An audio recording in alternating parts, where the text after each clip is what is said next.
Destellos de lente, globos meteorológicos, ilusiones ópticas, gases de pantano. El 95% de los avistamientos de ovnis son explicables y descartables. Pero el 5% restante tiene suficientes testigos y pruebas como para ser tomados en serio.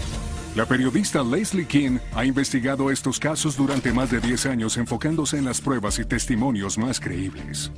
He trabajado con oficiales de alto rango, pilotos, generales y un exgobernador estadounidense para demostrar que en verdad existe un fenómeno físico. Viene en esta dirección. Viene hacia acá. Un gran objeto triangular. Era ovalado y oscuro. ¿Como un disco? Más como un ovni. Hoy, nuevas pruebas en grabaciones de audio, datos de radar y testimonios inéditos hacen que una parte de este selecto 5% sea imposible de ignorar. Es hora de corregir los registros.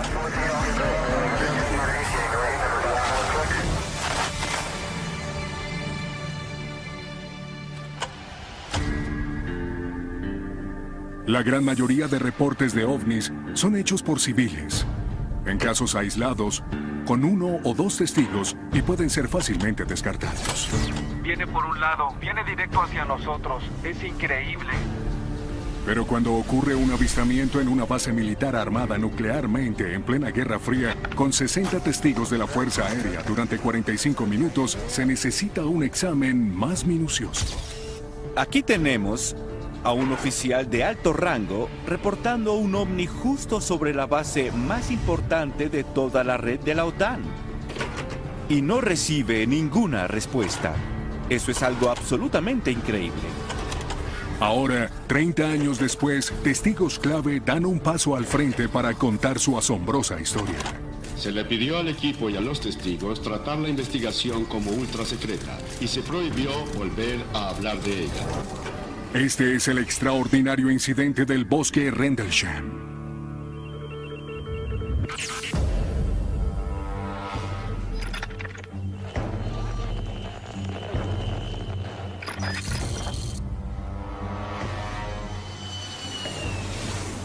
Soy el coronel Charles Holt. En 1980 era subcomandante de la Fuerza Aérea en Bentwaters Woodridge, Inglaterra. Para entonces, esa era la unidad de combate más grande del mundo libre. Nuestra misión como instalación de la OTAN era estar siempre preparados. Temprano en la mañana del 26 de diciembre, fui a buscar el reporte de novedades, que es una lista cronológica de lo que ocurrió en las últimas 24 horas. Cuando entré en la oficina, el sargento en la recepción comenzó a reír. Me dijo: «Coronel, no va a creer esto. Anoche, 3 de nuestros hombres estuvieron en el bosque cazando ovnis. Informaron que creían haber visto una aeronave descender. Cuando fueron a investigar, tuvieron algún tipo de experiencia». Yo les respondí: al respecto, anota que vieron algunas luces y déjenlo así por ahora. Holt espera que las historias de ovnis se olviden, a pesar de los rumores en la base sobre una extraña nave vista en el bosque durante la noche de Navidad. Pero en cuestión de días se ve forzado a actuar. 2 noches después tuvimos la fiesta de Navidad. Acabábamos de cenar y esperábamos el postre cuando el teniente de aviación nos dijo al comandante de la base y a mí: «Debemos hablar. El ovni volvió a aparecer». Estaba seguro de que podía resolver eso. Tomé mi grabadora de bolsillo que siempre llevo conmigo y un PN-27, que es un contador Geiger, y salimos al bosque. Más tarde, la noche del 27 de diciembre de 1980, el coronel Holt va con un equipo de 4 oficiales, entre ellos un comandante de aviación y un experto en desastres, hacia el supuesto lugar donde aterrizó la nave 2 noches atrás. ¿Quién diría que encontraríamos a la mitad de los oficiales de seguridad allí? Entre 5 y 7 vehículos todoterrenos, camionetas de 6 puestos tratando de iluminar el bosque. Pensé, es un desastre para la opinión pública. Por eso les pedí que terminaran con eso y que volvieran a la base con lo que pudieran llevar. Tomé mi pequeña grabadora y fui al bosque con un reducido grupo al supuesto lugar de aterrizaje. Hallamos una pequeña marca. Esta zona parece alterada. Tenemos lecturas positivas. Mira, ¿es el epicentro? Afirmativo. Holt y su equipo hallan 3 hendiduras con forma de triángulo en el supuesto lugar del aterrizaje. ¿De qué clase de lectura se trata? Tengo 7 décimas aquí. 7 décimas en el centro? Sí.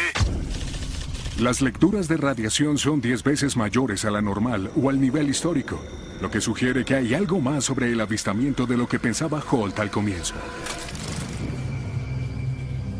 Había marcas del lado de los árboles que daban al lugar y algunas ramas en el suelo. Al mirar arriba, vimos una abertura entre los árboles. Era evidente que algo había bajado a través de ellos. Durante la investigación oímos que los animales de granja, como las vacas y gallinas, se alteraron por un breve instante y luego hicieron mucho silencio.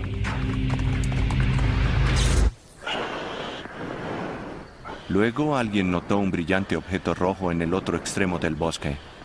De inmediato volví a encender mi grabadora. ¿Viste una luz? Espera, ¿dónde? En esta posición, aquí, enfrente.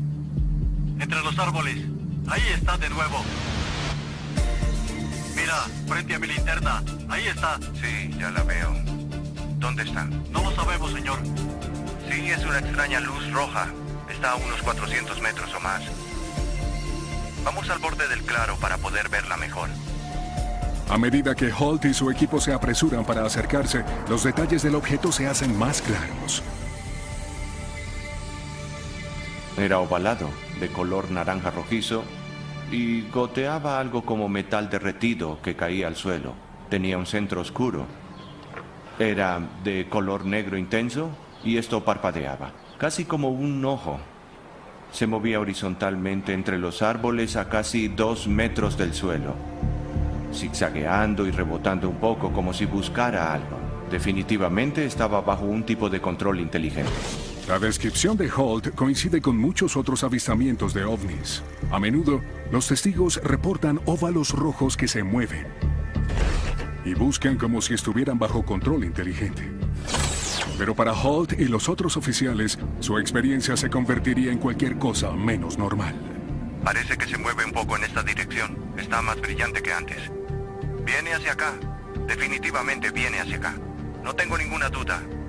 Esto es extraño. Lo vimos durante unos 2 o 3 minutos. Y de repente se dividió silenciosamente en otros 5 objetos blancos y todo desapareció.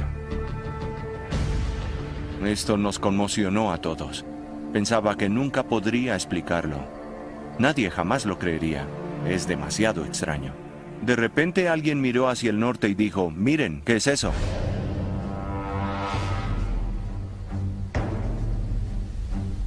Vimos 4 o 5 objetos con forma elíptica con luces multicolores. Estarían a una altura de casi 1000 metros. Se movían a gran velocidad con movimientos angulares y repentinos. Oímos muchas voces en las radios. Siempre tuvimos problemas para comunicarnos, había mucha interferencia. Algunos dijeron que proyectaba una luz sobre los almacenes de armas y nos pusimos nerviosos por lo que ocurriría. Se alejan muy rápido. El que está a la derecha también se aleja. Van al norte. Se aproxima desde el sur, viene hacia nosotros. De repente uno pasa sobre nosotros, se detiene y nos proyecta una luz a los pies. Cuando la luz bajó, nadie se movió. Creo que nadie lo hizo, todos estaban impactados. Pensé que debía haber alguna razón para esto. ¿Se comunicarían? ¿Era un arma? ¿Una advertencia?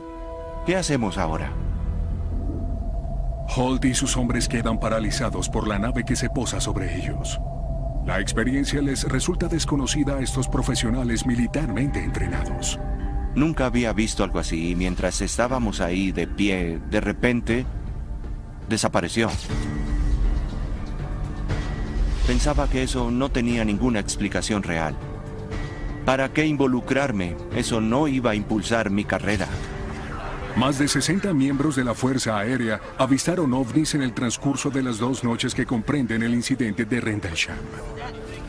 Según los testigos, este incidente conmocionó la base, ocurrió durante la Guerra Fría, en un recinto nuclearmente armado, y fue una incursión, un asunto de seguridad nacional para los británicos y los estadounidenses. Como oficial de guardia, Holt debe entregar un reporte de los eventos a sus superiores. Para eso redacta un breve memorándum con la esperanza de que el asunto se olvide. Como la base se ubica en Inglaterra, el memorándum es reenviado al ministro de Defensa británico, quien declara el evento como de poca importancia para la defensa y cierra el caso. Y así permanecería durante más de una década. Me llamo Nick Pope. Trabajé para el Ministerio de la Defensa durante 21 años. A principios de los años 90, dirigí el proyecto Omni. Mi trabajo era investigar avistamientos y determinar si había pruebas de alguna amenaza potencial para el Reino Unido. En 1994, Nick Pope hace una revisión del caso del incidente del bosque Rendlesham. Una de las cosas que me motivó fue la aparente falta de cualquier respuesta formal al reporte del coronel Holt. Él fue uno de los oficiales de más alto rango que haya reportado el aterrizaje de un ovni en las cercanías de dos de las bases más importantes de la OTAN. Y no recibió ninguna respuesta. Eso es algo absolutamente increíble. Pope realiza un estudio exhaustivo de 3 años y descubre muchos errores clave en la investigación, incluida una confusión sobre la jurisdicción. El incidente del bosque Rendlesham involucró las bases gemelas de Bentwater y Woodbridge. Estas eran bases de la Fuerza Aérea estadounidense en suelo británico. Por eso había una completa confusión sobre quién estaba a cargo. Otro problema fue que el lugar de aterrizaje del objeto no identificado no fue acordonado de inmediato. La gente iba y venía contaminando el lugar. Debió haber sido rastreado con un detector de metales. Debieron tomar muestras del suelo, pero no ocurrió. Tras años de revisión, Pope descubre uno de los errores más graves de la investigación original. Me preguntaba si el ovni había o no sido rastreado por un radar. Uno de los testigos dijo que por un momento hubo un objeto sin correlación que sobrevolaba las bases durante 2 o 3 vueltas del radar y luego desapareció. Pero cuando los estadounidenses reportaron esto al Reino Unido, la fecha estaba errada. Es decir, el ministro de la Defensa veía una noche equivocada. Y para cuando notamos el error, la cinta del radar había sido destruida. La investigación original había sido fatalmente saboteada. Pero Pope iría más lejos que solo identificar las fallas de la investigación. Pronto se reuniría con un testigo que se acercó tanto que llegó a tener contacto con una de estas sorprendentes naves y creó asombrosas imágenes de un ovni nunca antes vistas. Estaba muy claro que teníamos pruebas realmente sólidas de uno o varios objetos no identificados que operaron en el Reino Unido. Justo después de la Navidad de 1980, más de 60 miembros de la Fuerza Aérea dijeron haber visto naves múltiples desconocidas sobre las bases gemelas de la OTAN, Bentwater y Woodbridge, en Inglaterra. La experiencia altera a los militares, incluyendo al oficial al mando, el coronel Charles Holt. Pensaba que nunca podría explicar esto. Nadie jamás lo creería. Es demasiado extraño. El avistamiento nunca se explica oficialmente, dejando a los testigos con la duda de lo que vieron. Hasta una década después, cuando Nick Pope, un oficial a cargo de las investigaciones acerca de ovnis del Ministerio de la Defensa británico, promueve una revisión del caso. Me pareció obvio que la investigación original había sido fatalmente saboteada. Preocupado por las fallas, Pope sigue su investigación. En 1994 entrevista a un testigo clave para el caso, el sargento James Peniston, un aviador estadounidense a cargo de la seguridad. 2 días antes del avistamiento del coronel Holt, el sargento Peniston había visto un ovni también. Él y otros 2 aviadores se aproximaron al objeto hasta tal punto que él pudo hacer varios dibujos espectaculares de lo que veía.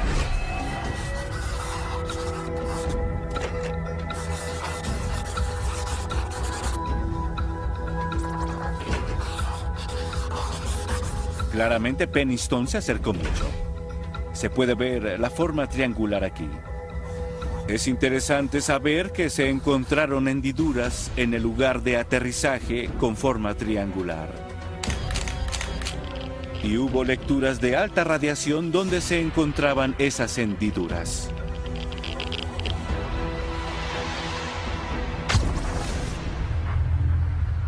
A medida que los tres nos acercábamos a la nave, tuvimos problemas con las radios.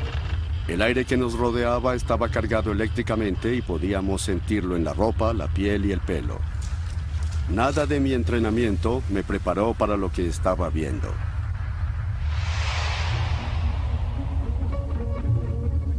El sargento Peniston observó la nave durante 45 minutos. Uno de los datos más intrigantes fueron los extraños símbolos que vio a un costado, que dijo que le recordaban a los jeroglíficos egipcios, y los dibujó en su cuaderno de novedades.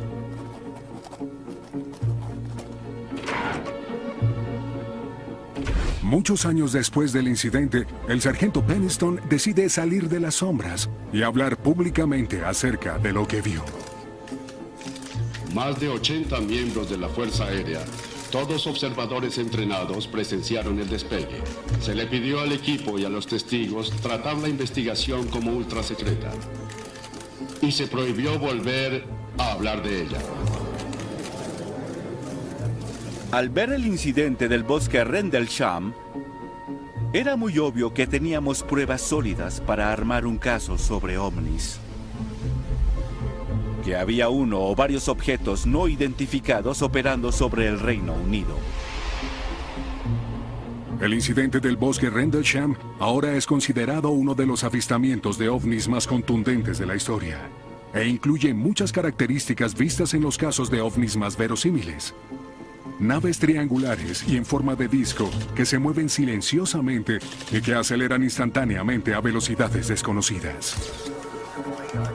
Este caso demuestra que todos los casos de ovnis pueden evaluarse.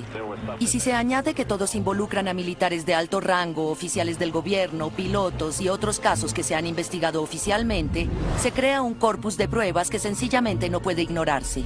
Hay algo muy extraño. Pero, ¿qué pasa cuando toda una ciudad es testigo de un ovni tan grande como 2 o 3 campos de fútbol? Tenía la forma de un boomerang.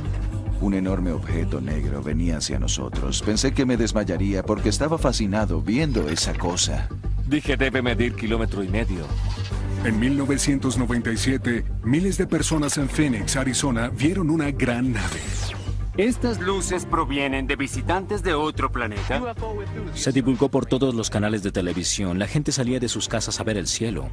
Ahora, nuevas pruebas son presentadas en uno de los casos de ovnis más duradero de la historia. Básicamente se desató el infierno y hubo un bloqueo total.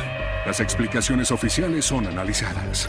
La Fuerza Aérea señaló que las bengalas fueron arrojadas a las 10 p.m., pero los testigos hicieron reportes hasta 1 hora antes de que fueran arrojadas. Usar esa excusa es una burla hacia lo que vieron miles de personas. Y un exgobernador hace una revelación sorprendente. Sabía más de lo que dije sobre las luces, sobre Phoenix. Estas son las luces de Phoenix.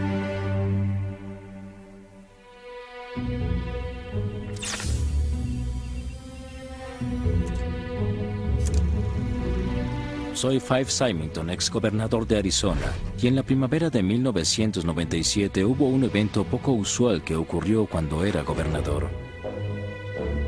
Supongo que mucha gente lo conoce como las luces de Phoenix. Fue la noche del jueves 13 de marzo de 1997 a las 8:30 p.m. Mi hija Mónica vino corriendo a decirme que algo venía desde el borde de la montaña Camel Black. Entonces, 4 de los niños salieron a ver y yo salí con ellos. Al mirar hacia el norte, mi esposa y yo notamos 3 luces blancas de forma triangular que se acercaban a nosotros. Tenía 5 luces enormes al frente y tenía la forma de un boomerang. Era una nave sólida, silenciosa, muy cerca del suelo, y lo que me sorprendió fue su tamaño.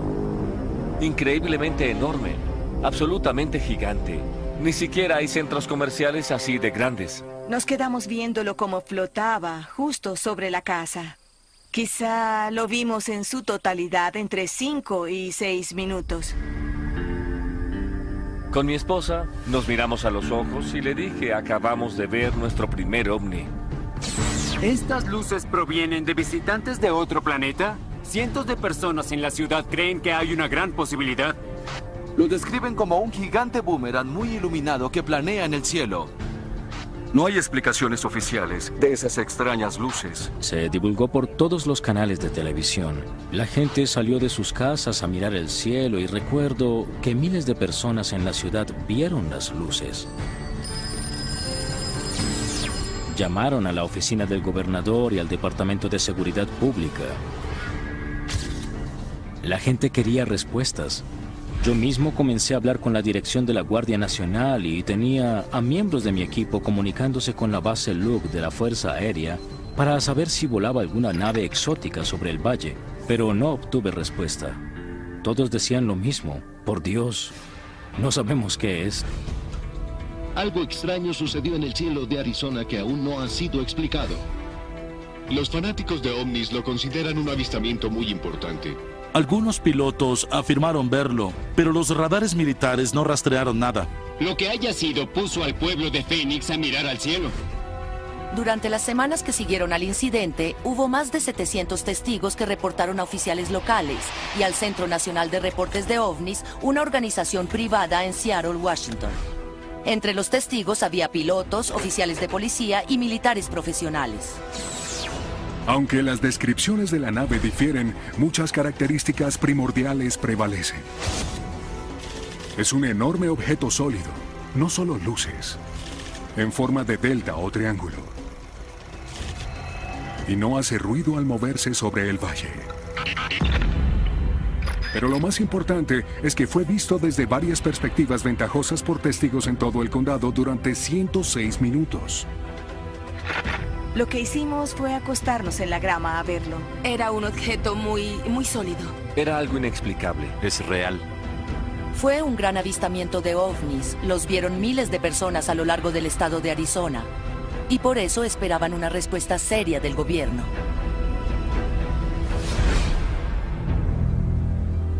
Uno se puede imaginar la histeria colectiva que reinaba en nuestra comunidad sobre lo que había pasado y sobre qué haríamos al respecto. Ordenaré una exhaustiva investigación de este suceso y haremos las averiguaciones necesarias para llegar al fondo de esto. Estaba investigando, quería obtener respuestas, pero todos los medios oficiales trataban de negar haberlo visto, lo que me sorprendió.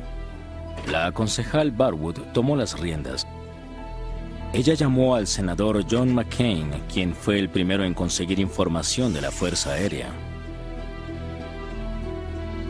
La Fuerza Aérea le dice al senador McCain que las luces eran bengalas arrojadas por la Guardia Nacional entre las 9:30 y las 10 p.m. Pero como los avistamientos comenzaron a las 8:15 p.m., más de una hora antes de que se arrojaran las bengalas y en otros lugares de la ciudad donde fue visto el ovni, esto no logra explicar lo que muchos testigos vieron. Fueron arrojadas cerca de las 10 de la noche al sureste de Phoenix. No estaba en la ciudad o en el condado. Lo que mi esposa y yo vimos ocurrió a las 8:30. Creo que este enorme objeto apareció cerca de las 8:30 y las autoridades lo encubrieron arrojando las bengalas a las 10. Fue un evento intencional, sí. Lo que resultó confuso fue que las luces que aparecieron en televisión esa noche eran de las bengalas. Estas luces provienen de Porque el visitantes. video de las noticias fue tomado a las 10 p.m. cuando arrojaron las bengalas. Extraños puntos de luz. Pero eso no explica lo que vieron los testigos. Las bengalas fueron arrojadas 2 horas después de que comenzaron los avistamientos. Eran 2 eventos separados.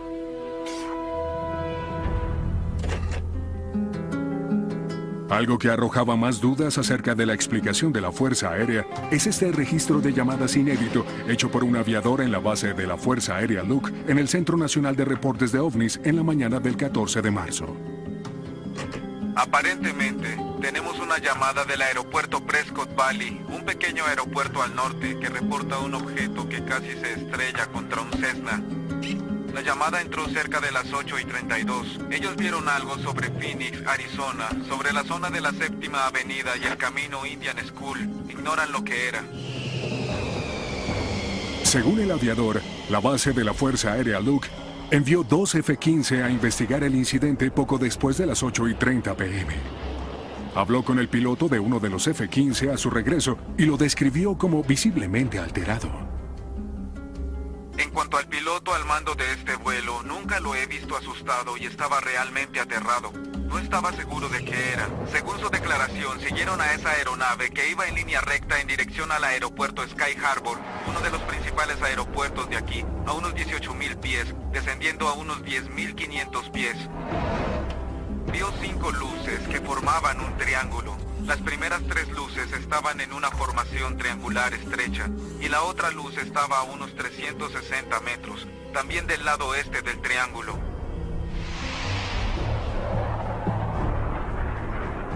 Se asustó mucho y luego de que aterrizaron en la base tuvimos un bloqueo. El infierno se desató y cerraron la instalación. A pesar del impactante testimonio, la Fuerza Aérea niega categóricamente el encuentro. Pero, como en el caso Rendlesham, los intentos oficiales por descartar los avistamientos son infructuosos. Era una historia que no desaparecería y el gobernador debía encararla. El gobernador Fay Symington está decidido a averiguar de dónde provienen esas luces. Las luces de Phoenix alcanzarían importancia nacional cuando el gobernador Symington revela datos asombrosos. Sabía más sobre las luces, sobre Phoenix. Ahora escolten al acusado a la sala para que todos podamos ver al culpable. Es hora de corregir los registros. Cuando se tiene un cargo público hay que ser muy cuidadoso al tratar con temas sensibles y volátiles como los avistamientos de ovnis. Lo cierto es que si uno es funcionario público y comienza a hablar de ovnis, será atacado porque es algo increíble. Hoy comenzamos el programa con esas extrañas luces. De un lado se veían esas En 1997, miles de personas vieron un ovni en Phoenix. Los reportes describían una nave en forma de delta del tamaño de varios campos de fútbol. Como la nave de Rendlesham, fue vista desde varias perspectivas durante 106 minutos. Miles de personas lo vieron y había un interés creciente en el público, casi de histeria. Fanáticos de ovnis de todo el mundo. 3 meses después, el diario USA Today publica las luces de Phoenix en primera página, forzando al gobernador Symington a dar la cara. Recuerdo que a principios de junio había mucha publicidad. De repente estábamos asediados. Por eso organicé una conferencia de prensa para que la gente calmara un poco sus emociones. El 19 de junio, Symington ofrece una rueda de prensa en la que anuncia que el misterio ha sido develado. Ahora le pediré al oficial Stein y a sus colegas que escolten al acusado a la sala para que todos podamos ver al culpable. No dejen que se me acerque mucho, por favor. Esto demostrará que ustedes se toman todo muy en serio. Fue una parodia muy divertida, pero por desgracia fue tomada de forma equivocada. Fue un insulto. Estoy muy ofendido, al igual que muchos testigos, porque mucha gente pudo haber hablado. Pero en vez de eso, se aislaron y se negaron a hablar por esa razón, por ser ridiculizado. Estaba muy molesta porque sé lo que vi y no me gustó ese tipo de actitud. Cuando esa cosa estuvo sobre mi casa durante 5 minutos, a alguien debería importarle. Esa rueda de prensa molestó a mucha gente y me arrepiento de eso. Pero lo que en realidad me hizo sentir mal fue que sabía más de lo que dije sobre las luces de Phoenix. Y la verdad es que debía hablar antes más abiertamente de mis propias experiencias. El 13 de marzo cenaba con mi familia y teníamos la televisión encendida. Yo estaba muy informado sobre las noticias del ovni y dije, me voy en el auto hasta Lincoln Drive, pasando por Squaw Peak, para ver si puedo saber qué sucede. Cuando llegué aquí había gente caminando y disfrutando el parque. Estuve aquí entre 5 y 10 minutos y alguien dijo, miren eso, hacia el noroeste estaba una enorme y gigantesca nave, a poco más de 1000 metros. Ocupaba toda una parte del cielo y se podía ver otra nave a lo lejos. Los aviones se veían como mondadientes comparados con el tamaño de esta nave. Vino hacia nosotros sin hacer ningún ruido, apenas moviéndose con cuidado. Se movía suavemente, no muy rápido. Planeó sobre Squaw Peak. Y así pudimos apreciar la magnificencia de su silueta. El gobernador Simonton observa el objeto durante casi un minuto antes de que se aleje a toda velocidad a través del valle. Desapareció de repente. Yo serví en la Fuerza Aérea y he volado durante toda mi vida adulta y nunca había visto algo así antes. Obviamente tenía capacidades aeronáuticas increíbles, algo que va mucho más allá de cualquier cosa que tengamos en el inventario. Pero pensé guardar silencio al respecto porque era el gobernador y si comenzaba a hablar de esto, aumentaría la histeria colectiva. No podía ignorar el hecho de que debía gobernar. Simonton guardó silencio durante su segundo periodo, pero 15 años después, el exgobernador les da una lección a todos los funcionarios públicos. En lo que concierne al gobierno, todos estamos orientados a tener una explicación para cualquier cosa. Y es difícil para entidades del gobierno decir, no lo sé o no podemos explicarlo. Eso es admitir vulnerabilidad. Pero aprendí la dura lección sobre este tema basado en mi propia experiencia. Los funcionarios públicos deben ser más abiertos y más valientes para tratar con asuntos como este.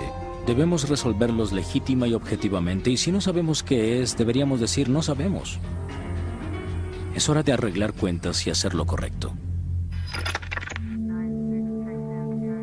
Los detalles de lo que se vio esa noche de marzo de 1997 aún se debaten ávidamente y el caso de las luces de Phoenix permanece irresuelto.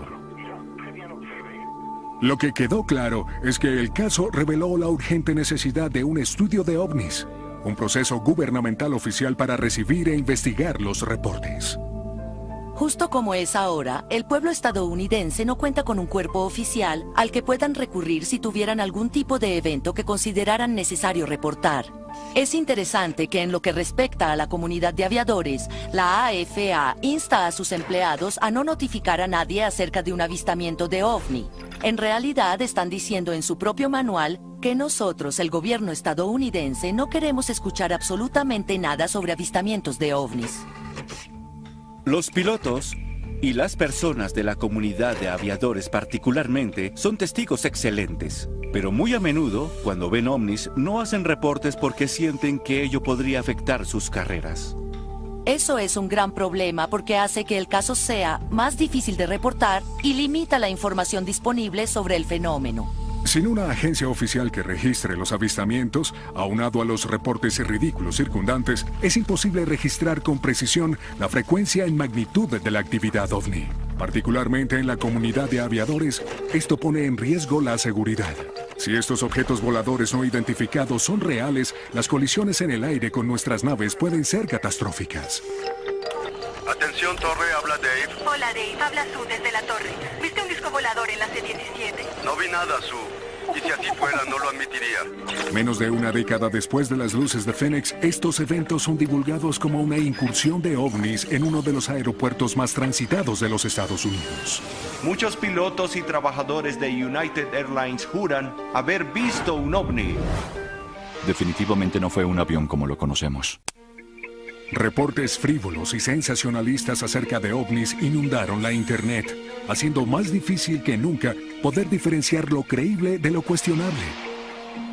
En respuesta, un grupo de expertos establece parámetros investigativos y científicos para evaluar las pruebas de este fenómeno. Uno de ellos es la periodista veterana Leslie Kean.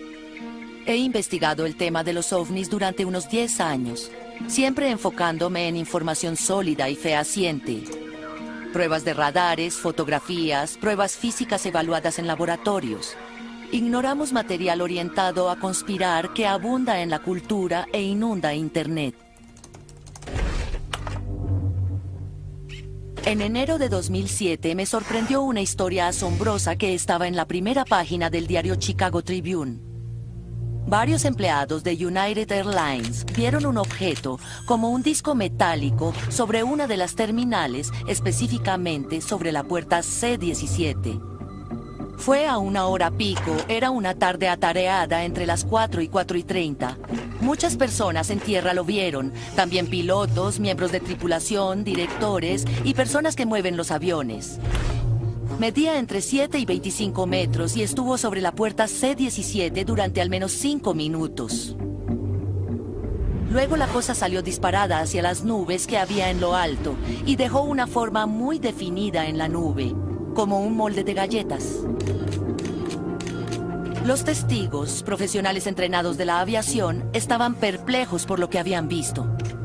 Llevo mucho tiempo en el departamento de aviación, O'Hare. Definitivamente no fue un avión como lo conocemos. El caso O'Hare se suma a la montaña de información sobre ovnis, haciendo eco de características comunes de los avistamientos de ovnis anteriores.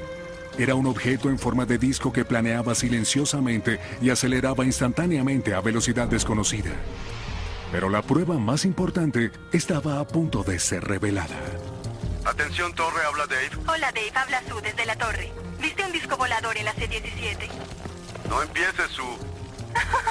Meses después del incidente, King obtiene una copia de las grabaciones de la torre de control, con una grabación inédita de una supervisora de United Airlines, reportando el avistamiento.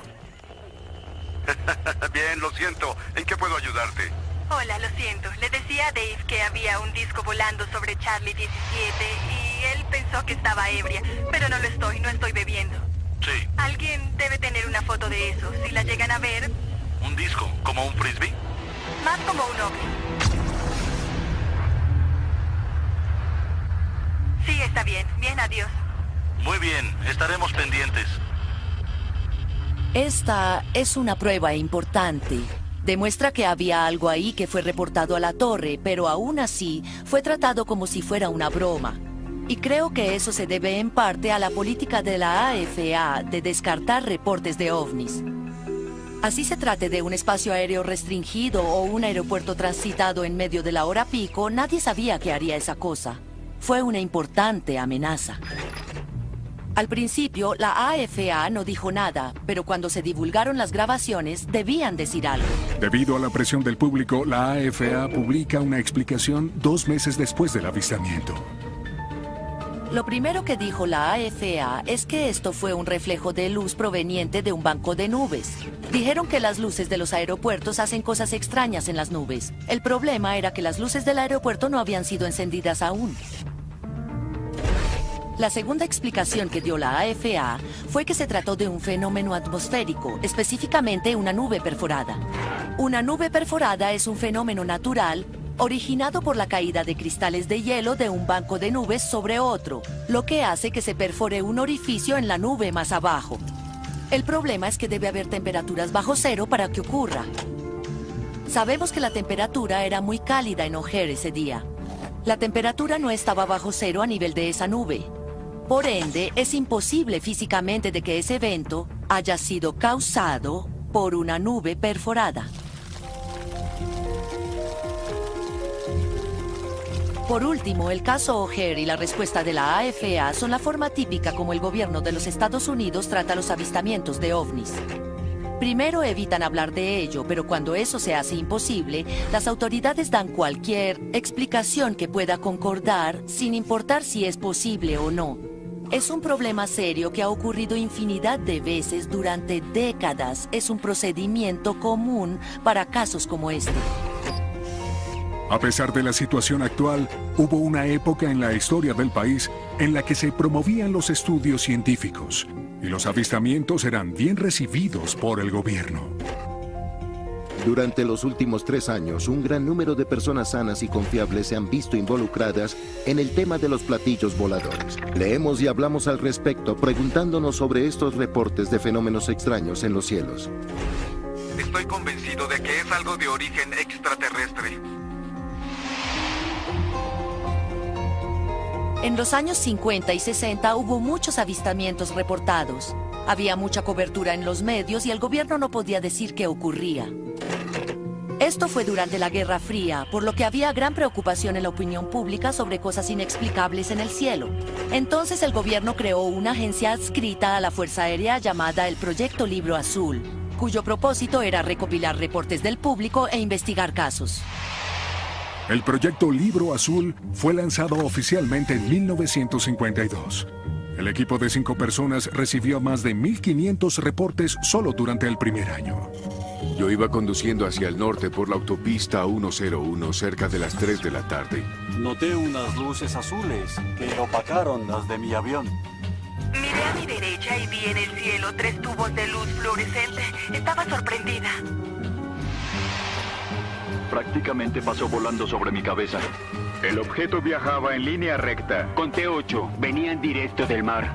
Comencé a oír un sonido agudo como un silbido. Vi una luz hermosa, plateada y un poco rosada. Entre 1952 y 1969, el proyecto recibió más de 12.000 reportes de ovnis, de los cuales unos 800 siguen aún sin resolverse. Es claro que el alcance del fenómeno ovni es mucho más amplio de lo que puede manejar la Fuerza Aérea. El proyecto Libro Azul estaba viciado desde el principio. Tenía pocos empleados, era obsoleto y pasó a ser un ejercicio de relaciones públicas para la Fuerza Aérea. Por eso, en 1966, se decidió que su futuro dependería de un estudio financiado por el Estado en la Universidad de Colorado. El estudio estaba encabezado por el Dr. Edward Condon, un físico ex jefe de la Oficina Nacional de Estándares. Condon siempre estuvo predispuesto contra los ovnis. En un artículo de 1967 dijo: "Mi opinión es que todo eso es infundado, pero no debería llegar a esa conclusión hasta el próximo año".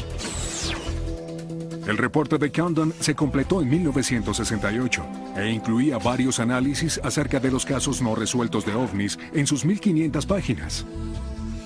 Pero todo eso se ignora en un informe de 2 páginas escrito por el mismo Condon, que declara que los posteriores estudios científicos acerca de ovnis no se justifican. En 1969, la Fuerza Aérea anuncia el fin del proyecto Libro Azul, que se haría efectivo al mes siguiente. Desde entonces, el informe ha sido citado infinidad de veces por oficiales y científicos para justificar la desestimación de los estudios de ovnis. Es toda una tragedia. Era la única investigación oficial hecha por el gobierno. Cuando se cerró, la edad de oro del estudio sobre ovnis en los Estados Unidos había terminado. Desde 1970, muchos casos han desafiado las afirmaciones que hicieron cerrar el Libro Azul. Pero un avistamiento en 1986 en Alaska produciría una prueba tan sólida que debía tomarse en serio. Sí, habla 1-2 de nuevo. Hemos confirmado que hay un objeto volador cerca de la brigada 1550. ¿Te estás siguiendo? Así parece, sí. En este caso, un capitán con 30 años de experiencia puso en riesgo su reputación al reportar una gran nave que lo siguió durante casi una hora. Un encuentro que crearía el registro grabado más largo sobre ovnis hasta hoy. Una prueba tan sólida que sería llevada hasta la Casa Blanca. Estábamos muy emocionados y cuando le pregunté qué creía que era, dijo, es un ovni. Mi nombre es Richard Haynes y he sido investigador científico de la NASA desde el año 1967. Mi interés en los fenómenos aéreos comenzó al menos hace 30 años, cuando aún era escéptico y estaba convencido de que podría explicar estos fenómenos. Pero tuve la oportunidad de hablar con pilotos comerciales que volaban en nuestros simuladores. De vez en cuando algunos pilotos me contaban historias increíbles que les habían sucedido. Con el pasar de los años me di cuenta que estaba equivocado, que no podía explicar los fenómenos.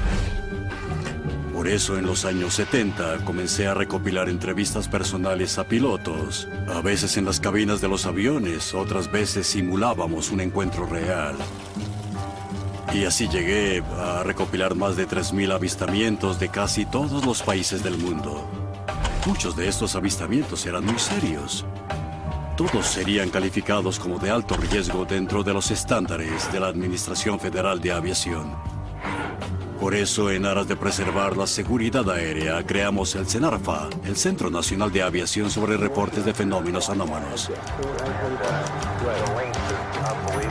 CENARFA es un centro de reportes para pilotos y controladores aéreos que quieran reportar avistamientos de una forma confidencial.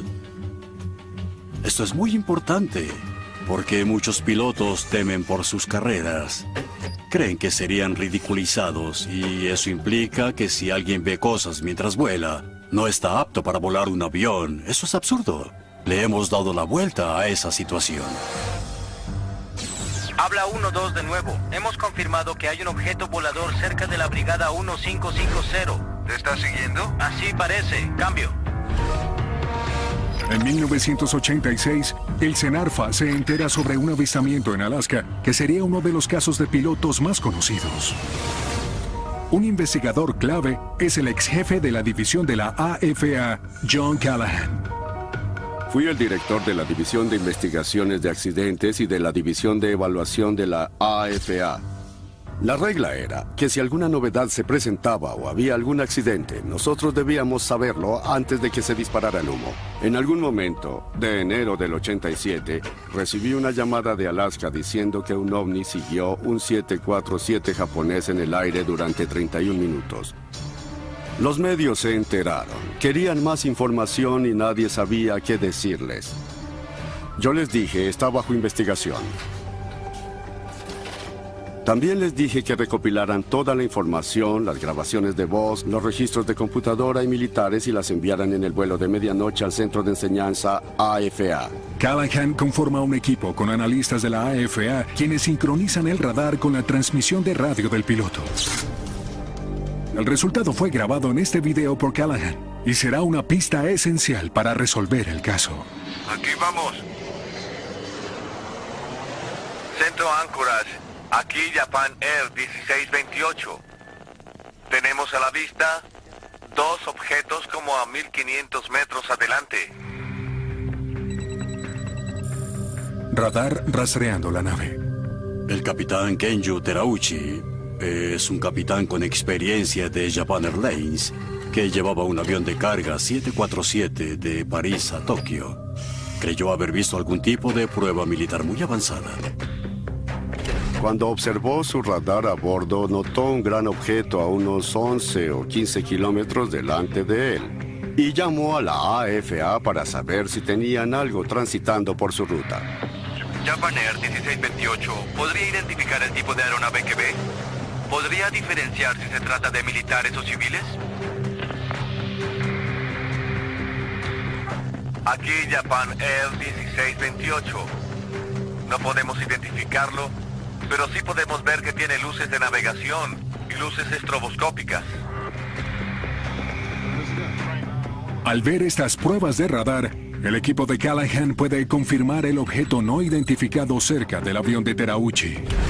Pero es en esta inédita entrevista hecha por el Dr. Haynes con el piloto japonés lo que ilustra los detalles extraordinarios de la nave. Lo que me dijo era totalmente sorprendente. Era un objeto enorme, más grande que su propio avión. Tenía la forma de una nuez grande, tanto como 3 o 4 portaaviones.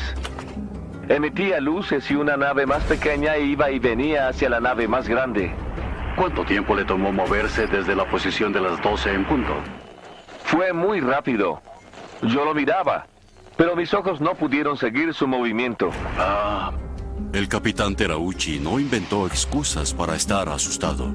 Dijo que tenía mucho miedo. El capitán y su primer oficial esperaban una colisión y estaban sujetándose. Tan grave como eso fue. El controlador de Anchorage se tomó en serio el avistamiento. Su próximo paso fue confirmar la presencia del objeto con la base de la Fuerza Aérea Elmendorf. Parece que estoy recibiendo los primeros datos. No sé si están errados o algo. Negativo, no están errados. Quiero que siga rastreando el área para ver si consigue algún código y verifique que no tiene naves operando en esa área. Afirmativo, no tenemos a nadie ahí ahora. El militar vio los objetos. El controlador que opera los radares también los ve. Según el piloto, hay una gran nave por aquí que se queda con él por un rato. Japan Air 1628. Señor, haga un giro de 360 grados a la derecha e infórmenos. Entendido, 360. Cuando el capitán Terauchi se aproximaba a Fairbanks, recibió autorización para realizar un giro de 360 grados. Quería alejarse rápido de ese objeto que se encontraba a su izquierda. Tal vez supuso que el objeto continuaría en línea recta y él iría hacia la derecha dejándolo atrás. Pensamos que se había ido porque solo podía ver nuestras luces de giro. Recuerdo que pensé que todo estaba bien y nada había pasado. Luego, cuando giré de nuevo en dirección a Anchorage, lo vimos de nuevo. Nos siguió durante todo el giro de 360 grados. Habla 1-2 de nuevo. Hemos confirmado que hay un objeto volador cerca de la brigada 1550. ¿Lo está siguiendo? Así parece. Cambio. Cuando Terauchi hizo su giro de 360 grados, el objeto giró en redondo con él. Lo que es muy interesante porque debía estar volando más rápido que ese avión para dar el giro. Por eso el fenómeno debió haber estado bajo un buen control, quizás inteligente para mantener una posición precisa con el avión. El piloto y el copiloto lo ven. La base militar y el controlador de Anchorage lo rastrean en el radar. Además, un avión de pasajeros de United Airlines cercano también reporta tránsito desconocido en el área. Los avistamientos de Alaska comparten muchas características con los casos de ovnis más verosímiles, incluyendo Rendlesham, Phoenix y Chicago. Es un objeto enorme en forma de disco. Se mueve bajo aparente control inteligente y es capaz de alcanzar velocidades desconocidas. Y lo más sorprendente, el encuentro dura 55 minutos y abarca más de 560 kilómetros. Esto le proporcionó a la AFA una gran cantidad de información. Ocurren anomalías cerca de la antena, tanto en el radar como en los faros, reportes que son inexplicables. Los analistas armaron un gráfico que explica cada movimiento del 747 y hasta un ciego pudo haber visto que ahí había un objeto. Pero yo creí que se trataba de un avión furtivo, descartando que fuesen ovnis. Cuando Callahan vuelve a Washington, revisa el material con un equipo de científicos de la Casa Blanca. Había 3 científicos del equipo de Reagan, había otros 3 que eran de la CIA, y les reproduje la grabación 3 veces. Pero sí podemos ver que tiene luces de navegación y luces estroboscópicas. Cuando terminó el video, todos estaban emocionados, estaban ansiosos. Morían por poner sus manos sobre esta información. Era la primera vez que tenían más que varios minutos de registros de radar para continuar. Luego el sujeto de la CIA apunta al monitor y dice: este evento jamás ocurrió. Nunca. Nunca estuvimos aquí, lo aseguro. Confiscaremos toda esta información y todos guardarán el secreto. Entonces le dije: ¿qué cree que sea? Aún pienso que es un portaaviones. Y dijo: es un ovni. 2 meses después de la reunión de Callahan, la AFA publica una explicación oficial del avistamiento, que como en Phoenix y Chicago intenta borrar el fenómeno. Dijeron que fue un faro descompuesto, que era un objeto fantasma, que era una mancha, que nunca sucedió. Pero los pilotos japoneses no ven objetos fantasmas, ni manchas, ni faros descompuestos. Solo vemos un punto o una barra en el radar. Hay que confiar en lo que diga el piloto que hay allí. Vi muchas boquillas y también muchas lucecitas. El capitán Terauchi decidió hacer público su encuentro poniendo en riesgo su reputación. Por su voluntad de cumplir con los trámites y ser entrevistado intensamente, Japan Airlines decidió que él no debería volar más. Le dijeron que volara un escritorio, por decirlo de alguna manera. Este caso demuestra lo que está en riesgo. Hasta que el gobierno estadounidense cambie su política sobre avistamientos de ovnis, los testigos siempre tendrán miedo de salir a la luz con pruebas críticas e importantes. Así es como avanza la ciencia, permitiéndole a la gente describir lo que ven sincera y abiertamente. Nunca llegaremos al fondo de este fenómeno hasta que tengamos una divulgación. Hoy día, si se visitan páginas en Internet como YouTube, se ve toda clase de videos de ovnis y hay una gran cantidad de videos falsos y fotos alteradas con programas de computadora. De esta manera, es casi imposible poder escuchar una voz que resalte entre tanto ruido. Las únicas fotografías importantes son las que han sido analizadas minuciosamente y aprobadas. Esas muestran objetos voladores no identificados genuinos.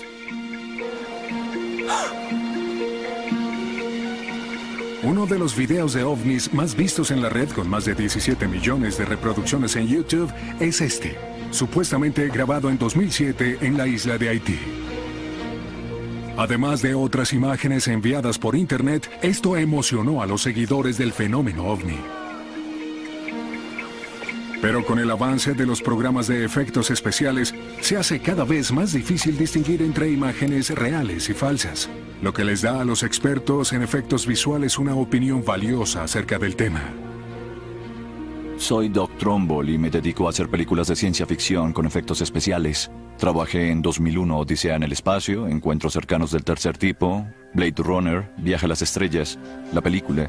Vivo de hacer naves nodrizas, naves espaciales y ovnis. Hoy tenemos una situación en la que todo el que tenga una computadora puede hacer ovnis. Puedo hacer ovnis falsos en mi teléfono celular. Están por todos lados. Mi creencia personal es que existe algo muy real, pero nunca he visto una fotografía que no haya podido duplicar o falsificar digital, óptica o fotográficamente para hacerla ver igual. Por eso soy mi peor enemigo en ese tema, porque sé lo que es posible. Durante su último proyecto, Trumbull comparte su opinión sobre la autenticidad del video de Haití de 2007. Me parece que es muy bueno. No creo que sean ovnis reales, pero creo que es un efecto especial muy bien elaborado porque hay movimientos de cámara muy dinámicos que se ajustan al movimiento irregular de la cámara con el movimiento del objeto. Parece que tienen una nave con trayectorias balísticas, lo que le da sentido a que vuelen en formación. Pero ocurren muchas cosas que hacen perder la ilusión hasta cierto punto donde, bueno, congelaré la imagen. Miren estas dos palmeras.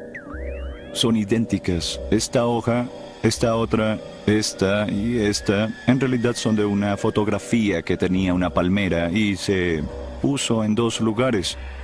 En verdad, es la misma palmera dos veces.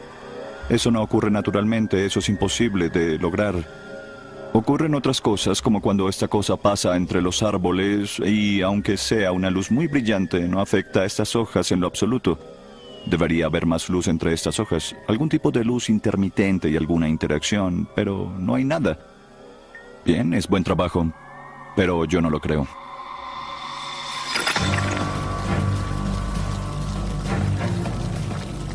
Mientras turistas con cámaras de video sorprenden con pruebas irrefutables de ovnis en el futuro, ya hay imágenes de los fenómenos que han sido probados científicamente y ampliamente aceptados.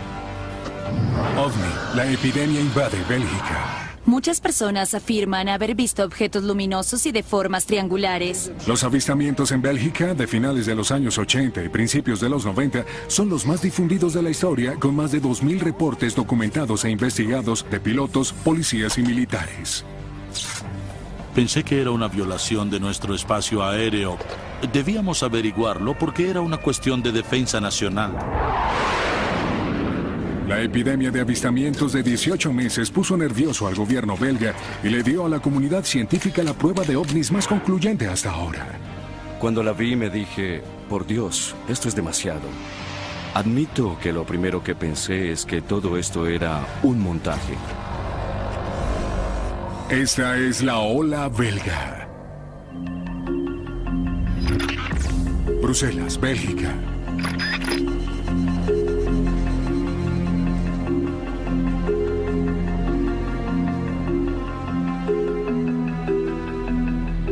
Mi nombre es Patrick Ferrin y fui uno de los cofundadores de SOBEX, que es una asociación sin fines de lucro dedicada al estudio de fenómenos aéreos y espaciales. En 1989, la situación estaba muy tranquila en Bélgica con respecto a los ovnis. Era tan tranquila que decidimos cerrar la asociación porque ya no había avistamientos. Y repentinamente comenzaron a ocurrir cosas extrañas en la zona de Epen. Históricamente hablando, este fue el comienzo de la ola de ovnis de Bélgica. 29 de noviembre de 1989, 17 horas.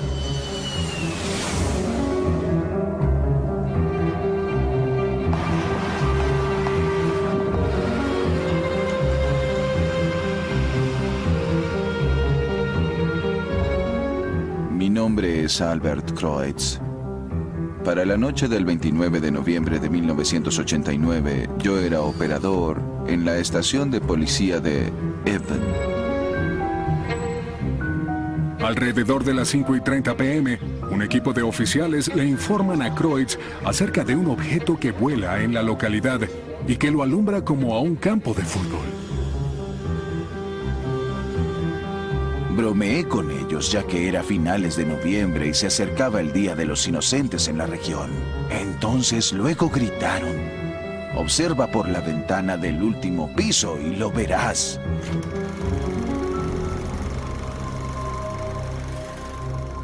Fui a la ventana y vi un objeto a unos 200 o 300 metros enfrente de mí.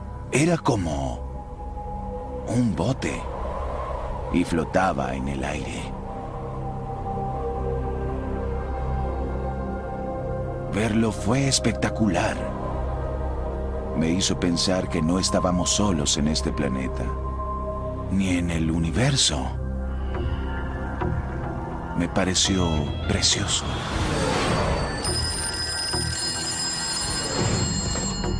El operador recibe cientos de llamadas de ciudadanos preocupados. Hay dos objetos volando en el cielo. Les pide a los oficiales de las cercanías que sigan el objeto. Síguelo, quédate debajo de él. Uno de ellos es Dieter Plumens, inspector general de la policía en Kelmins. Plumens está de servicio con su compañero deteniendo traficantes de drogas en la frontera con Países Bajos cuando recibe la llamada. Cuando escuchamos la llamada por radio, viajábamos en esta dirección. Entonces vimos una luz o algún tipo de objeto detenido sobre la torre Henri Chapelle. Y nos preguntamos, ¿qué es lo que estamos viendo?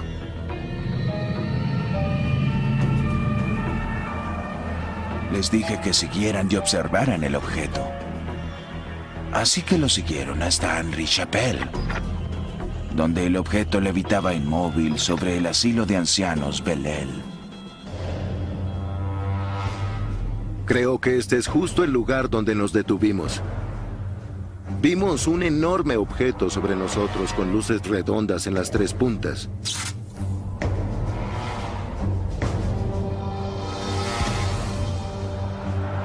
En algún momento, un objeto mucho más pequeño salió desde atrás. Tenía una luz rojiza, intermitente, sincronizada con una luz más grande. Plumens y su compañero observaron el objeto durante varios minutos. Luego, el pequeño objeto fue recogido por la nave más grande. El objeto de repente se elevó y se fue volando.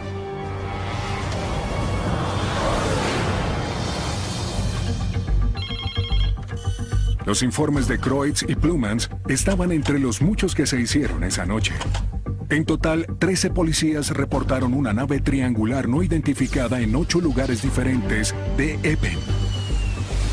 Mi esposo vio algo increíble anoche. Cerca de 60 reportes más se reciben esa noche sobre una cantidad de avistamientos que atraerían la atención de los medios a nivel internacional, obligando al gobierno belga a dar explicaciones. Fue una noche histórica porque los reportes de avistamiento fueron muy parecidos. La mayor sorpresa es que esto apenas era el comienzo. OVNI, la epidemia invade Bélgica. Muchas personas afirman haber visto por un largo tiempo objetos voladores luminosos y que tienen una forma triangular. ¿Vieron un extraño fenómeno en el cielo, un ovni? El día después del 29 de noviembre, hubo una gran cobertura de los medios. Estaba en televisión, en los periódicos, en todos lados. Inmediatamente tomamos el auto y nos dirigimos a Epen para entrevistar a las personas que lo vieron. Grabación de voz auténtica. Mi esposo vio algo absolutamente increíble anoche. Era un objeto enorme con rayos de luz que lo siguieron varios minutos hasta que él llegó a casa. No se atrevió a llamar a nadie porque temía que lo dejaran en ridículo. Me pareció importante informarles. Recopilamos 150 avistamientos diferentes en la misma área que describían casi la misma cosa. Tenía forma de triángulo. Un triángulo. Un gran triángulo, sí. Un enorme objeto oscuro y triangular. Cada una de sus puntas tenía una fuerte luz blanca. Eran como las luces de aterrizaje de un avión, pero mucho más fuertes y brillantes. En medio del triángulo había una gran luz roja intermitente. Lo que es muy interesante es que en 1989 no se reportó ningún objeto triangular. Y para entonces, en ovnilogía se hablaba mucho de platillos voladores, discos y cosas por el estilo, pero no de objetos triangulares ni tampoco oscuros. Eso era algo nuevo. Son reportados avistamientos de ovnis en la frontera belga. Los avistamientos en Bélgica del 29 de noviembre atraen la atención internacional, provocando una respuesta inmediata del gobierno. Se designa a un hombre clave para la investigación, el jefe de división Wilfred de Brouwer, jefe de operaciones de la Fuerza Aérea Belga. En 1989 yo estaba a cargo de la protección del espacio aéreo del país cuando se reportaron un total de 143 avistamientos en el área de Epen. Cuando se reciben tantos reportes a nivel militar, muchos oficiales los rechazan porque no están dentro de sus competencias. Es frustrante tener que declarar que uno ignora lo que está pasando. Cuando eso llegó a mi oficina, yo quise reaccionar de esa manera. Pero pensé que eso sería una intrusión en nuestro espacio aéreo, y siendo el país sede de la OTAN, debíamos averiguarlo porque era un asunto de defensa nacional. La primera acción de Brouwer fue comunicarse con la embajada americana para saber si algún avión se había dirigido al área sin previo aviso. Respondieron rápidamente y confirmaron que ninguno de esos aviones estaba en Bélgica. No son aeronaves americanas. Con eso descartamos esa teoría. Pero los avistamientos continuaron, incluyendo muchos casos donde mucha gente había hecho el mismo avistamiento. Oficiales de policía, militares, funcionarios del gobierno y un meteorólogo de la Fuerza Aérea. Eran testigos confiables. Todos estaban convencidos de que vieron algo excepcional. Uno de los casos que más intriga a de Brouwer ocurrió 2 semanas después del avistamiento inicial, cuando unos testigos reportaron una nave en forma triangular cerca de Ernach. De Brouwer se asombra, sobre todo por el testimonio del coronel André Amond, ingeniero civil y director de la infraestructura del ejército belga. Salí de mi casa con mi esposa para recoger a mi hijo en la estación del tren Gembloux. Vi 3 paneles amarillos moviéndose conmigo paralelamente de un lado del camino. Debajo había una luz roja intermitente. No sabía qué era. Mi esposa dijo que quizá se trataba de un avión, pero yo quería verlo, así que me detuve. Y el objeto se detuvo con mi auto. Así que aceleré y bajé la velocidad 2 o 3 veces. Y cada vez el ovni lo hacía conmigo. Luego el ovni se movió detrás del bosque Sartre-Nash. Así que giré a la izquierda y me detuve en una pequeña colina frente a una granja. El ovni salió detrás de los árboles por allá. Vi una enorme luz blanca acercarse hasta casi 100 metros de nosotros. Diagrama del coronel Amond. Se podía oír el tráfico de la autopista y a un tren pasando como a 1 kilómetro de ahí. Pero en ningún momento oímos algún sonido proveniente de este objeto, que teníamos apenas a 100 metros de nosotros. Lo observamos entre 6 y 8 minutos. Luego mi esposa dice, Andrés, sube al auto, esto no me está gustando nada. En ese momento la luz blanca retrocede y se aleja al este tan rápidamente como un parpadeo.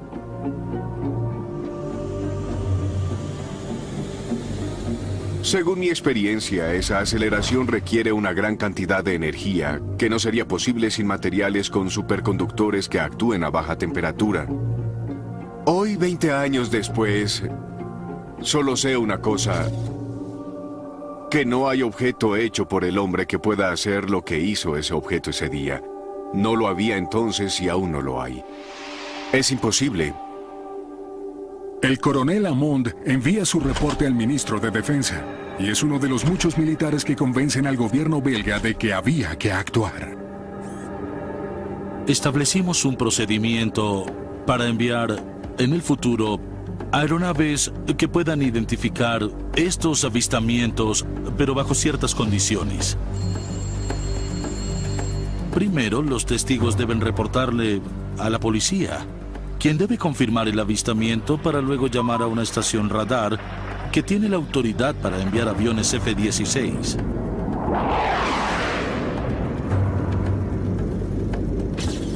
Soy Yves Milbergs. En 1990 volaba aviones F-16 en el Escuadrón 350 en Bélgica.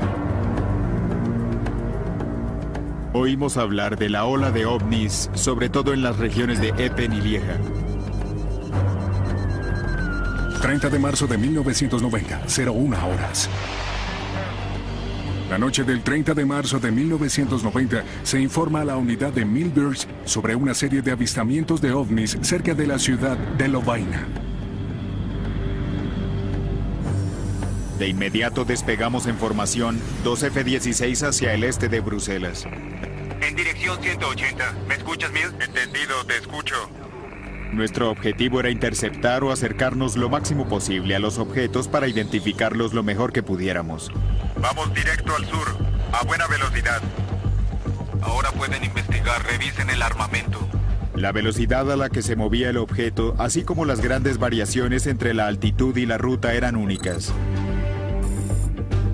Velocidad del objeto, 1833 kilómetros por hora.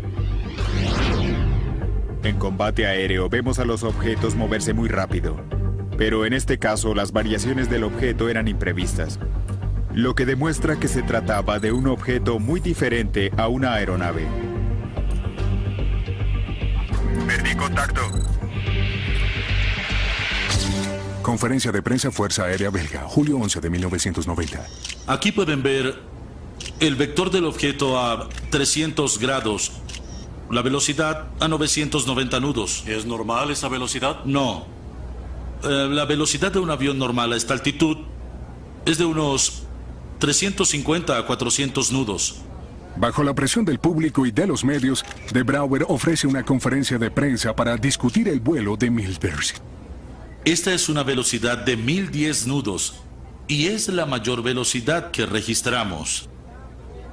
Los F-16 registraron objetos a velocidad normal, pero repentinamente cambiaron y aumentaron la velocidad a una mucho más alta que la del sonido.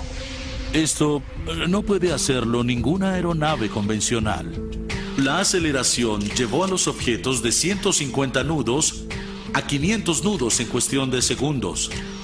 Por desgracia, solo uno de los radares de nuestros F-16 proporcionó la suficiente información para ser analizada, lo que significa que no pudimos comparar las cintas para limpiarlas de interferencia electromagnética, que es un reflejo de un objeto, a veces en tierra, que viaja por la atmósfera y rebota en el radar del F-16. Por esta razón, no estamos totalmente seguros de que se trató realmente de algún objeto. Debido a fallas en la grabación del segundo radar, los funcionarios del gobierno no pudieron verificar el testimonio de los pilotos, pero Milbergs sigue convencido. Creo que hubo un objeto en ese lugar ese día. Teníamos testigos en tierra, estaciones de radar y aviones. 3 fuentes diferentes que veían el mismo objeto a la misma hora y en el mismo lugar. Hubo algo en el aire esa noche. Los avistamientos de la ola belga son sorprendentes y convencen a De Brouwer y a otros investigadores acerca de su veracidad. Lo que no tenían era algo irrefutable, una prueba que llevara los reportes por completo al mundo de la ciencia. Una noche de primavera, en una población cercana a donde todo comenzó, la prueba llegaría. Y los resultados significarían más de lo que habían imaginado. Admito que lo primero que pensé es que todo se trataba de un montaje. Más de un año después de que comenzó la ola belga, los reportes de ovnis continúan llegando a la oficina del cofundador de SOBEPS, Patrick Ferrin. Durante casi 18 meses recopilamos muchas observaciones y conocimos a varios cientos de personas. Y también obtuvimos más de 60 fotografías de objetos voladores no identificados y casi la misma cantidad de videos. Pero por desgracia eran muy malos. Lo único que se podía ver era puntos de luz sobre un fondo oscuro. Pero tuvimos la suerte de encontrar una buena fotografía que fue tomada en la pequeña localidad de Petit-Rechamp, que no está lejos de Epen. 4 de abril de 1990, 22 horas. A las 10 de la noche del 4 de abril de 1990, una chica paseaba a su perro en el jardín y vio un objeto muy extraño.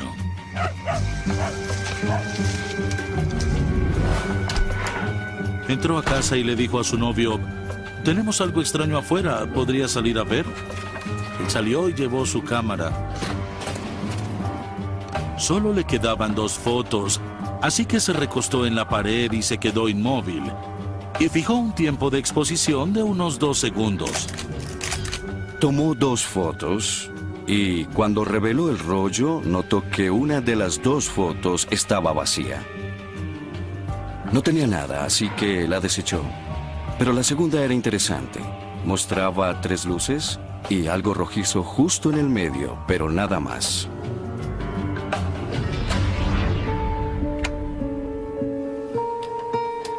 Recibí la original y cuando la vi me dije: por Dios, esto es demasiado. Y admito que lo primero que pensé es que se trataba de un montaje. Entonces construí un pequeño modelo y traté de reproducir lo que había en las fotos. Inmediatamente comprendí que no era un montaje.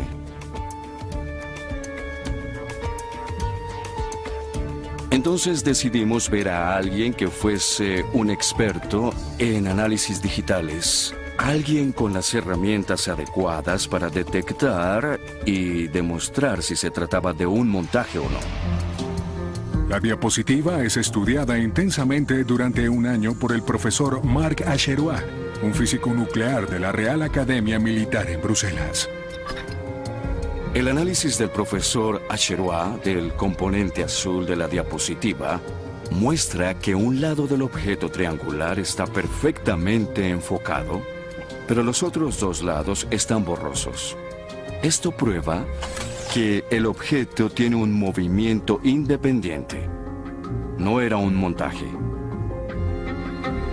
La diapositiva es analizada por científicos de todo el mundo, incluyendo al profesor André Marion, un físico nuclear de la Universidad de París. El profesor Marion descubrió que había un campo magnético alrededor de ese objeto, porque observó un patrón similar a la reacción de las fibras de hierro en un campo magnético. Los hallazgos del profesor Marion crean la suposición de que la nave pudo haberse movido usando un sistema de propulsión magnetoplasmadinámico, un motor impulsado electrónicamente que usa un campo magnético para generar impulso. Tal sistema podría explicar la falta de viento y ruido reportado por los testigos. En la historia de los estudios de ovnis, la fotografía de Petit-Rechamp resalta como una de las pruebas más convincentes de un avistamiento hasta hoy. No solamente reafirma los miles de reportes de toda Bélgica, sino que muestra muchos de los atributos de los casos de ovnis más verosímiles. Es una nave triangular que se mueve silenciosamente y acelera a velocidades desconocidas. Lo interesante sobre los avistamientos de Bélgica es que en el Reino Unido tuvimos una ola similar de avistamientos 3 años después. Muchos testigos mencionaron a un gran ovni de forma triangular con 3 luces en la parte inferior de la nave y una luz cambiante más grande en el centro. Es evidente que en ambos casos los gobiernos ven esto y llegan a la conclusión de que estamos tratando con un fenómeno real. La ola belga es sorprendente no solo por la gran cantidad de avistamientos, más de 2.000, sino por la precisión con que fueron reportados y oficialmente investigados. Duró casi 18 meses. Y de repente, no hubo nada más. De los 2.000 casos reportados, se investigaron 650. De esos 650, 500 siguen sin explicación. La pregunta de qué son sigue abierta. E ignoro la respuesta. Eso es seguro. Solo puedo decir lo que no fue. No fue un avión, no fue un helicóptero, no fue un dirigible, ni un Zeppelin, ni un ultraligero, ni un avión no tripulado. Nada de eso. La ola belga sigue siendo un misterio. Y hasta ahora, 20 años después, los testigos tienen más preguntas que respuestas. Estoy frustrado porque después de 20 años nadie ha dado una explicación. Efectivamente, había 2 objetos en el cielo. No tenemos explicación. Nunca vi un objeto volador similar antes o después de ese día. Y aún hoy no sé qué era. ¿Era algo extraterrestre? No sé, podría ser. Solo puedo hablar de lo que vi en ese momento.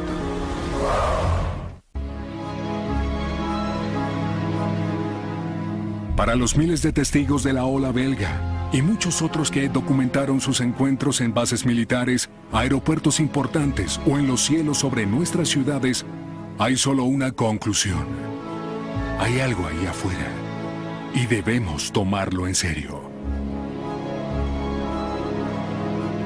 La dificultad de estudiar ovnis, si de verdad son manifestaciones de civilizaciones avanzadas, es que estamos casi en la misma posición de un pequeño ratón de laboratorio, tratando de entender en qué consiste la civilización de los biólogos en el laboratorio. Está más allá de nuestra imaginación. Arthur C. Clarke dijo que la tecnología lo suficientemente avanzada no se puede distinguir de la magia. La historia está llena de testimonios de fenómenos nuevos, de fenómenos poco entendidos, que han sido ridiculizados y objeto de burlas. ¿Por qué? Porque la ciencia no ha tenido la oportunidad de examinarlos o no lo hará por distintas razones. Debemos revertir esta situación. En nuestra cultura tenemos la propensión a ridiculizar los avistamientos de ovnis.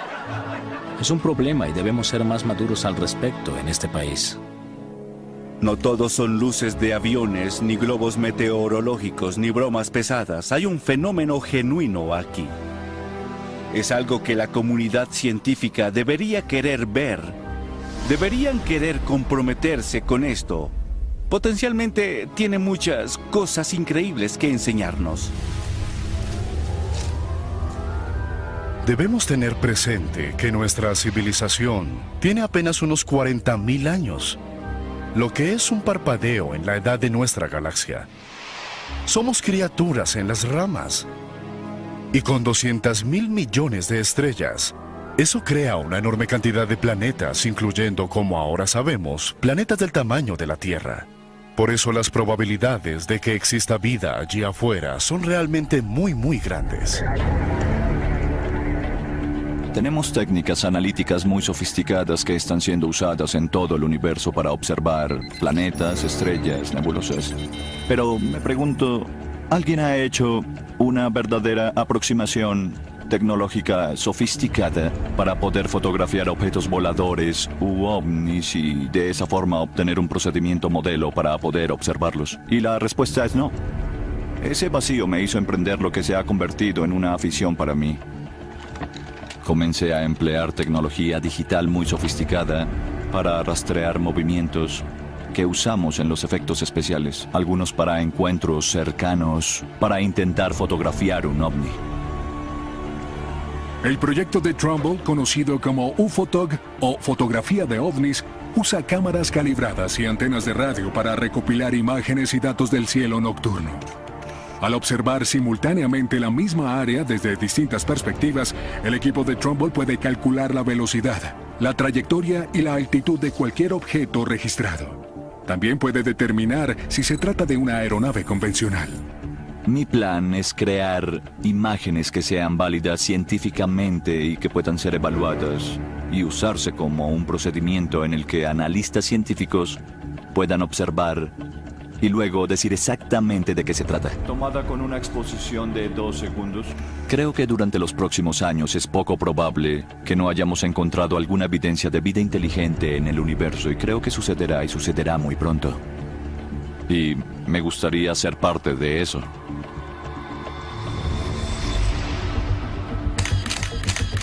Es emocionante estar involucrado en una investigación de ovnis.